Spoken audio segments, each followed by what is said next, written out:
The American School of the Air takes pleasure in presenting the most celebrated love story of all literature, The Tragedy of Romeo and Juliet by William Shakespeare.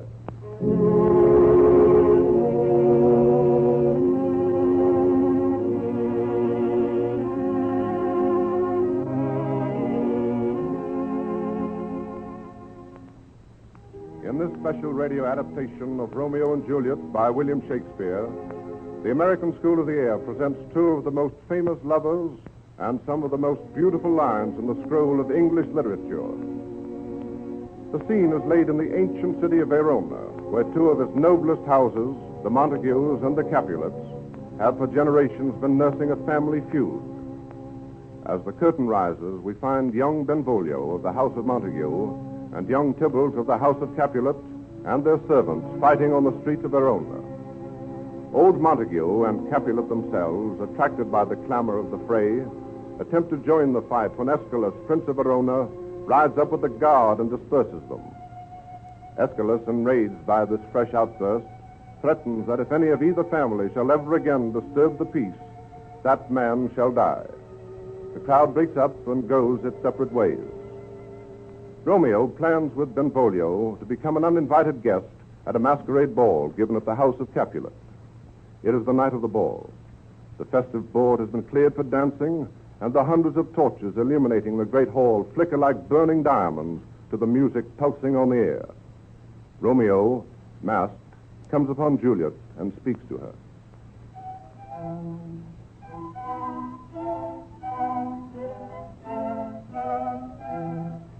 If I profane with my unworthiest hand this holy shrine, the gentle sign is this: my lips, two blushing pilgrims, ready stand to smooth that rough touch with a tender kiss.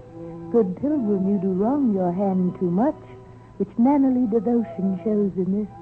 For saints have hands that pilgrims' hands do touch, and palm to palm is holy palmer's kiss.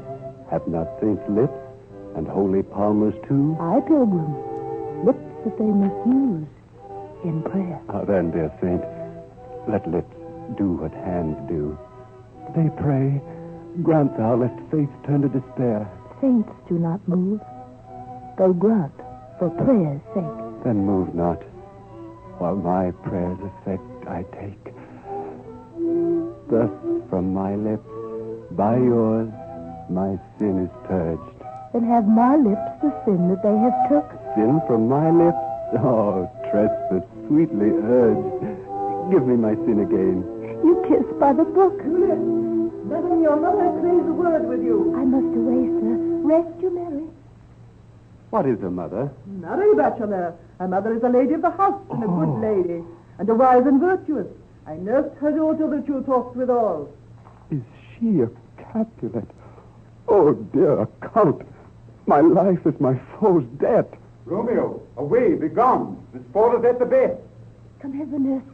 What is yon gentleman, he that would not dance? I know not. Go, ask his name. If he be married, my grave is like to be my wedding bed. Juliet, his name is Romeo, and a Montague, the only son of your great enemy. My only love, sprung from my only hate.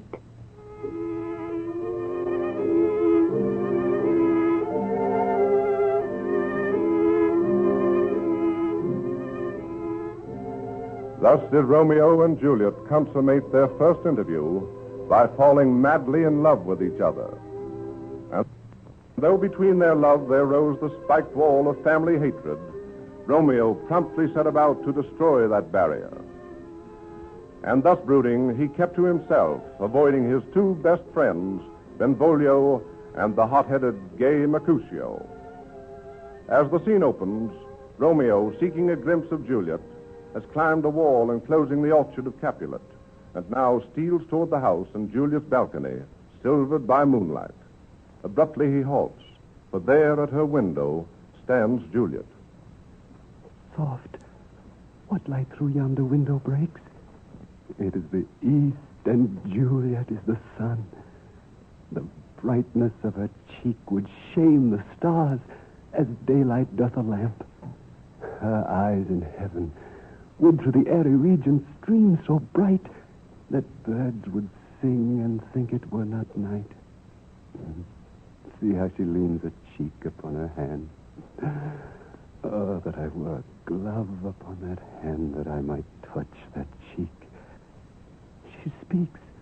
Oh, speak again, bright angel, for thou art as glorious to this night being o'er my head as the winged messenger of heaven. Oh, Romeo, Romeo, wherefore art thou Romeo? Deny thy father and refuse thy name, or if thou wilt not, be but sworn my love, and I'll no longer be a Capulet. 'Tis but thy name that is my enemy. What's in a name? That which we call a rose, by any other name would smell as sweet. So Romeo would, were he not Romeo called, retain that dear perfection which he owes without that title. O Romeo, doff thy name, and for that name which is no part of thee, take all myself. I take thee at thy word. Call me but love, and I'll be new baptized. Henceforth I never will be Romeo. What man art thou that thus bescreened in night so stumblest on my counsel? By a name. I know not how to tell thee who I am. My name, dear saint, is hateful to myself because it is an enemy to thee. Mine ears have not yet drunk 100 words of that tongue's utterance, yet I know the sound. Art thou not Romeo and a Montague? Neither, fair saint, if either thee dislike. How camest thou hither? Tell me, and wherefore? By whose direction foundst thou out this place? By love, who first did prompt me to inquire. He lent me counsel, and I lent him eyes. I am no pilot, yet what thou as far as that vast shore washed with the farthest sea, I would adventure for such merchandise. Thou knowst the mask of night is on my face. Else would a maiden blush but paint my cheek for that which thou hast heard me speak tonight. Dost thou love me? I know thou wilt say aye, and I will take thy word. Yet if thou swearst, thou mayst prove false that lovers' perjuries, they say, Jove laughs. O gentle Romeo, if thou dost love, pronounce it faithfully. Or if thou thinkst I am too quickly won, I'll frown and be perverse and bid thee nay, so thou wilt woo. Else, not for the world. In truth, fair Montague, I am too fond, and therefore thou mayst think my behavior light, but trust me, gentlemen, I'll prove more true than those that have more cunning to be strange. I should have been more strange, I must confess, but that thou overheard still I was ware. My true love's passion. Therefore pardon me, and not impute this yielding to light, love, which the dark night hath so discovered. Lady, by yonder blessed moon, I swear, that tips with silver all these fruit tree tops. Oh, swear not by the moon, the inconstant moon that monthly changes in her circled orb, lest that thy love prove likewise variable. What shall I swear by? Do not swear at all. Or if thou wilt, swear by thy gracious self, which is the god of my idolatry, and I'll believe. If my heart's dear Well, do love... not swear. Although I joy in thee, I have no joy in this contract tonight. It is too rash, too unadvised, too sudden. Sweet. Good night. Good night. Juliet. Anon, goodness. Sweet Montague, be true. Stay but a little, and I'll come again. Oh, blessed, blessed night. I'm a fair being a knight. All this is but a dream. Too flattering sweet to be substantial. 3 words, dear Romeo, and good night indeed. If that thy bent of love be honorable, thy purpose, marriage. Send me word tomorrow by one that I'll procure to come to thee, where and what time thou wilt perform the rites, and all my fortunes at thy foot I'll lay, and follow thee, my lord, throughout the world. Madam. I come anon, but if thou meanst not well, I do beseech. Madam. By and by I come to cease thy suit, and leave me to my grief. Tomorrow will I send. 1,000 times. Good night. 1,000 times the words toward thy light. Romeo. My dear, I have forgot why I did call thee back. Let me stand here till thou remember it. I shall forget to have thee still stand there, remembering how I love thy company. And I'll still stay to have thee still forgetting any other home but this. 'Tis almost morning. I would have thee gone, and yet no further than a wanton's bird who lets it hop a little from her hand, so loving jealous of his liberty. I would thy bird. Sweet, so would I. Yet I should kill thee with much cherishing. Good night. Good night.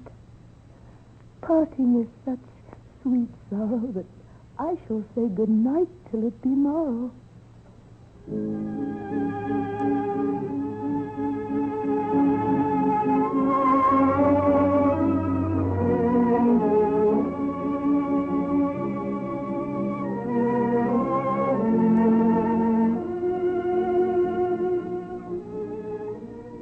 And so Romeo fled with the sinking moon to seek the cell of his spiritual father, Friar Lawrence, and in him confided his love of Capulet's lovely daughter, and arranged for the good friar to wed them on the morrow. And on the morrow did Friar Lawrence join in secret wedlock the son of Montague and the daughter of Capulet, Romeo and Juliet. While on the streets of Verona, hot-headed young Tybalt, Juliet's vengeful cousin, still smarting over Romeo's daring to appear in Capulet's house, sought Romeo everywhere. As the third act of Shakespeare's immortal drama opens, we find Tybalt inquiring of Benvolio and Mercutio Romeo's whereabouts. Suddenly, Romeo appears on the scene, and Tybalt turns from Romeo's friends to Romeo himself. Romeo, the hate I bear thee can afford no better term than this. Thou art a villain. Tybalt, the reason I have to love thee doth much excuse the appertaining rage to such a greeting. Villain am I none.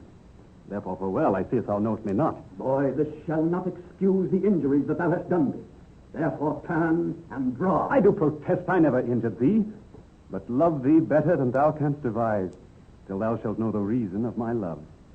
And so, good Capulet, which name I tender as dearly as my own, be satisfied. Oh, calm, dishonorable, vile submission. Tybalt, you rat-catcher, will you walk? What wouldst thou have with me? Good king of cats, nothing but one of your 9 lives. I'm for you. Gentle Mercutio, put thy rapier up. Your potato. Draw, Benvolio. Beat down their weapons. Gentlemen, for shame. Forbear this outrage. Tybalt, Mercutio. The prince expressly has forbidden banding in Verona streets. Oh, Tybalt, good Mercutio. A plague of both your houses. I'm sped. Is he gone and hath nothing? Where's my page? Go, villain. Fetch a surgeon. Courage, man. The hurt cannot be much. No, it is not so deep as a well, nor so wide as a church door, but 'tis enough. 'Twill serve. Ask for me tomorrow, and you shall find me a grave man. I'm peppered out one for this world. A plague of both your houses. Old man. Zounds, a dog, a rat, a mouse, a cat, a scratch a man to death, a braggart rogue, and a villain. Mercutio. Why the devil came you between us? I was hurt on your arm. I thought all for the best. Help me into some house, Benvolio. I shall faint. A plague of both your houses. They've made worms meat of me. I had it. And soundly, too. Your house. Tybalt, but an hour hath been my kinsman. Oh, sweet Juliet, thy beauty hath made me effeminate, and in my temper softened valor steel. Oh, Romeo, brave Mercutio is dead. This day's black fate on more days doth depend. This but begins the woe, others must end. Oh, here comes the furious Tybalt back again. Alive, in triumph, and Mercutio slain. Now, Tybalt, Mercutio's soul is but a little way above our heads, staying for thine to keep him company. Thou wretched boy that did first consort him here, shalt with him hence. This shall determine that. Keep down your sword!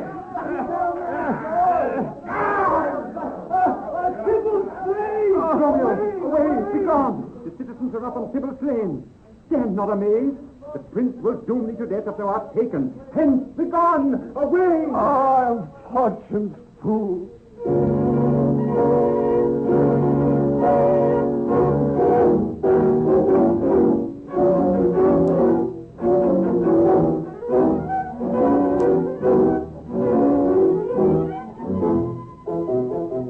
And fortune's fool was he in truth, this son of Montague. For now was he banished by the Prince of Verona from the city on pain of death, banished from his dear love and bride, Juliet. Romeo found temporary refuge in the cell of his confessor, Friar Lawrence, where, stricken by grief, he feared Juliet's love has turned to hate by his killing of her cousin, Tybalt. But Juliet, after the first shock of grief, sent her nurse to Romeo's hiding place, bidding him come to her that night of their rendezvous in her chamber, ere he leaves for Mantua and exile. He speeds to her side, and the happy hours swiftly pass.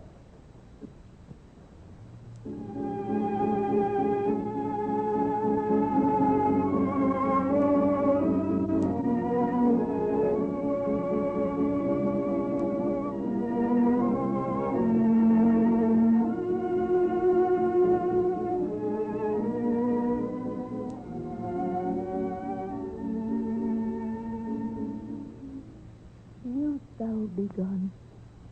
It is not yet near day. It was the nightingale and not the lark that pierced the fearful hollow of thine ear. Nightly she sings on yon pomegranate tree. Believe me, love, it was the nightingale. It was the lark, the herald of the morn, no nightingale. Look, love, what envious streaks do lace the severing clouds in yonder east. Night's candles are burnt out, and jocund day stands tiptoe on the misty mountain top. I must be gone and live, or stay and die. Madam, yes, your lady mother is coming to your chamber. The day is broke. Beware him. Look about. Then you know, let day in, and let life out. Farewell. Farewell. One kiss and I'll descend. Art thou gone so? My lord, my love, my friend. Oh, thinkst thou we shall ever meet again? Oh God, I have an ill-divining soul. Methinks I see thee now, though art below as one dead in the bottom of a tomb. Either my eyesight fails, or thou lookst pale. And trust me, love, in my eyes, so do you. Adieu. Adieu. Adieu. Oh, daughter, are you up? How now, Juliet? Evermore weeping for your cousin's death? I'll tell thee joyful tidings, girl. Joy comes well in such a needy time. What are they, I beseech your ladyship? Marry, my child, early next Thursday morn, the gallant, young, and noble gentleman, the County Parish, at St. Peter's Church, shall happily make thee there a joyful bride. Now, by St. Peter's Church and Peter too, he shall not make me there a joyful bride. I wonder at this haste that I must wed ere he that should be husband comes to woo. I pray you tell my lord and father, madam, I will not marry it. Here comes your father. Tell him so yourself, and see how he will take it at your hands. How now, wife? Have you delivered to her our decree? Aye, sir, but she will none. She gives you thanks. I wish the fool were married to her grave. How now, what is this? Thank me, no thankings. But settle your fine joints against Thursday next to go with Paris to the Peter's Church, or I will drag thee on a hurdle thither. Good father, I beseech you on my knees. Hear me with patience, but to speak a word. Hang thee, young baggage, disobedient wretch. I tell thee what, get thee to church on Thursday, or never after look on me again.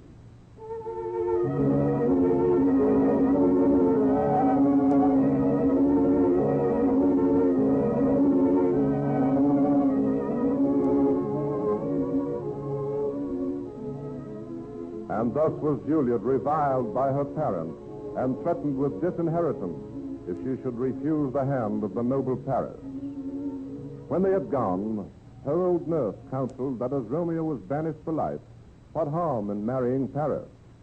But Juliet, bitterly rejecting this cynic counsel, said to the cell of Friar Lawrence for a solution to her unhappy dilemma. Friar Lawrence, oh, shut the door. When thou hast done so, come weep with me. Past hope, past cure, past help. Ah, Juliet, I already know thy grief. It strains me past the compass of my wit. I hear thou must on Thursday next be married to County Paris. Tell me not, Friar, how that thou hearest of this, unless thou tell me how I may prevent. Be not so long to speak. I long to die if what thou speakst, speak not of remedy. Old daughter, I do spy a kind of hope, which craves as desperate an execution as that is desperate which we would prevent. And if thou darest, I'll give thee remedy. Oh, bid me leap, rather than marry Paris from off the battlements of yonder tower. Hold then, tomorrow, let not my nurse lie with thee in thy chamber. Take thou this vial.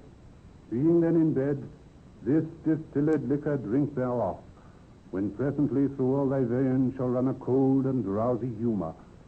For no pulse shall keep his native progress, but surcease. No warmth, no breath shall testify thou livest. And in this borrowed likeness of shrunk death, thou shalt continue 42 hours, and then awake as from a pleasant sleep. Thou shalt be borne to that same ancient vault where all the kindred of the Capulets lie. In the meantime shall Romeo by my letters know our drift, and hither shall he come. Give me, give me. Hold, get you gone. Be strong and prosperous in this resolve.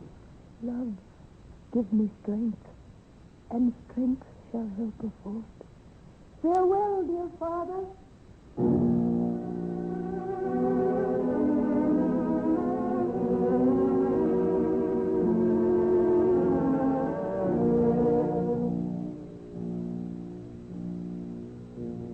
And so was the brother friar sped by Friar Lawrence to nearby Mantua to acquaint Romeo of his scheme, while Juliet returned to her parents with a smiling face, gave consent to their desires, and bade them speed the wedding feast. But on the wedding eve, ere she laid herself to sleep, she drank the potion given her by Friar Lawrence, and fell into that death-like trance the good friar had described. And thus was her wedding day changed to one of mourning, and a day of rejoicing changed to one of sorrow for the house of Capulet. From Verona to Mantua, Romeo's servants brought news of Juliet's apparent death, news that struck Romeo like a burning brand to the very soul. For through a misadventure, Friar Lawrence's messenger had not reached him. Romeo buys poison and hastens in desperation to the Capulet tomb in Verona. But at that self-same moment in the darksome, night-cloaked churchyard, both Paris and Romeo are creeping toward Juliet's tomb. Paris to strew her grave with flowers and tears. Romeo to take one last look at her and die beside her. Paris hears Romeo approaching and crouches, watching, while Romeo halts beside the tomb and snatches some tools from his accompanying servant. Give me that mattock and the wrenching iron. Give me some light. Upon thy life I charge thee. But ere thou hearest or seest, stand all aloof, and do not interrupt me at my course. Therefore, hence, begone. I will be gone, sir, and not trouble you. Thou detestable maw, thou womb of death, gorged with the dearest morsel of the earth. Thus I enforce thy rotten jaws to open, and in despite I'll cram thee with more food. By unhallowed toil, vile Montague, can vengeance be pursued further than death? Condemned villain, I do apprehend thee. Obey and go with me, for thou must die. I must indeed, and therefore came I hither. Good gentle youth, tempt not a desperate man. I do defy thy conjurations, and apprehend thee for a felon here. Wilt thou provoke me? Then have at thee, boy.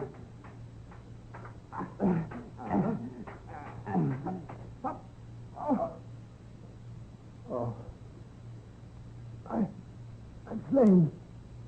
If thou be merciful, open the tomb. Lay me with Juliet. Let me peruse this face. The noble County Paris. Oh, give me thy hand. I'll bury thee in a triumphant grave. Here lies Juliet, and her beauty makes this vault a feasting presence full of light. Oh, my love, my wife! Death, that has sucked the honey of thy breast, hath had no power yet upon thy beauty. Oh, here will I set at my everlasting rest, and shake the yoke of unauspicious stars from this world-wearied flesh. Eyes, look your last. Arms, take your last embrace. And lips, oh, you the doors of breath. Seal with a righteous kiss a dateless bargain to engrossing death. Come, bitter conduct. Come, unsavory guide. Thou desperate pilot, now at once run on the dashing rocks thy sea-sick weary bark. Here's to my love.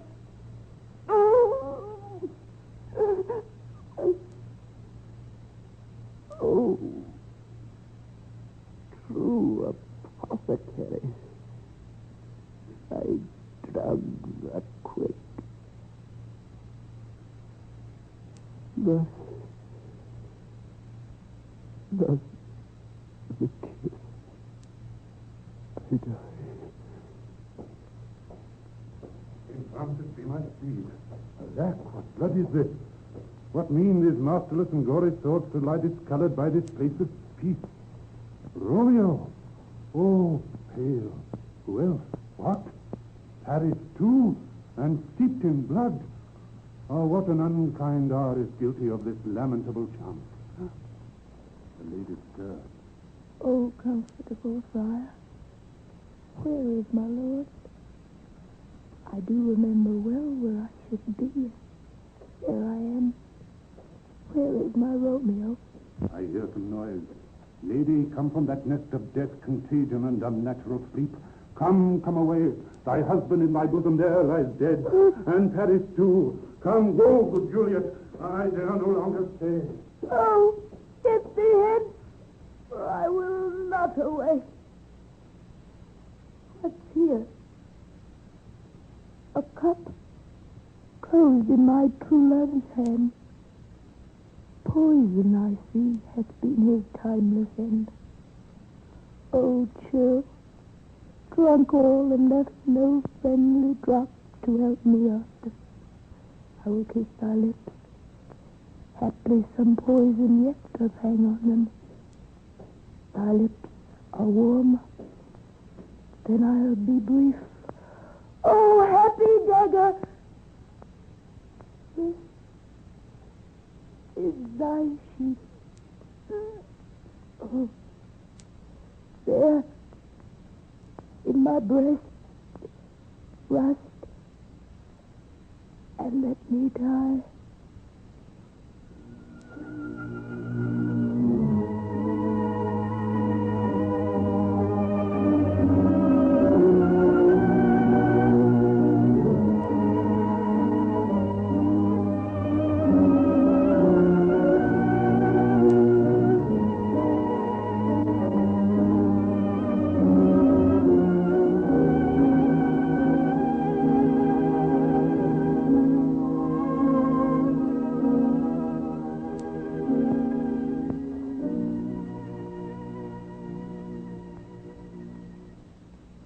The American School of the Air has just presented an adaptation of William Shakespeare's immortal story, Romeo and Juliet. The next adaptation of Shakespeare will be The Taming of the Shrew. Tomorrow, the American School of the Air presents their geography broadcast on Denmark. Further information about programs will be found in the Teacher's Manual and Classroom Guide, copies of which may be procured free of charge by writing to the American School of the Air, 485 Madison Avenue, New York City, New York.